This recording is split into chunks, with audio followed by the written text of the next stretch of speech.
Gloire à Jésus, alléluia. Est-ce que nous avons la certitude de notre salut?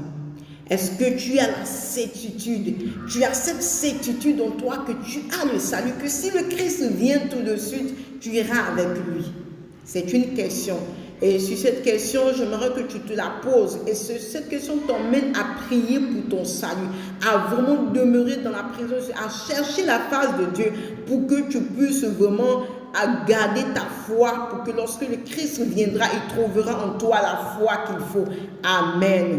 Donc, bien-aimés, ce n'est pas par des sentiments, ce n'est pas par des sensations, mais c'est par la foi que nous avons. Nous croyons que lorsque nous avons cette certitude en nous, que nous sommes sauvés par le moyen de la grâce et que, comme le dit la Bible dans le livre de 1 Jean, chapitre 5, à partir du verset 12 à 13, la Bible dit: celui qui a le Fils a la vie, mais celui qui n'a pas le Fils n'a pas la vie. Si tu as reçu le Fils dans ta vie, tu as la foi que tu as reçu le Fils, tu as automatiquement la vie. Mais il faut que tu aies la certitude de ton salut.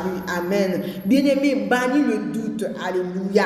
Aie la confiance en Dieu. Crois que tu as l'assurance en Jésus-Christ et que Dieu t'a donné la pleine assurance que tu as reçue de lui, que dit le livre de Romains chapitre 8 verset 15 à 16, que nous devons avoir cette assurance que nous avons reçue Jésus-Christ.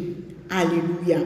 Amen. Je veux dire que chaque croyant doit avoir la certitude du salut, car la foi est basée sur l'œuvre de la croix. Amen. Bien-aimé, je t'invite à croire que tu as le salut. Tu ne peux pas donner ta vie à Jésus, avoir tes deux pieds dans quelque chose et ne pas croire que cette chose va te sauver la vie. Il faut croire que Jésus est venu mourir à la croix et ressusciter pour que tu aies le salut. Et le salut, c'est quoi? C'est ce qui t'a sauvé, amen, du péché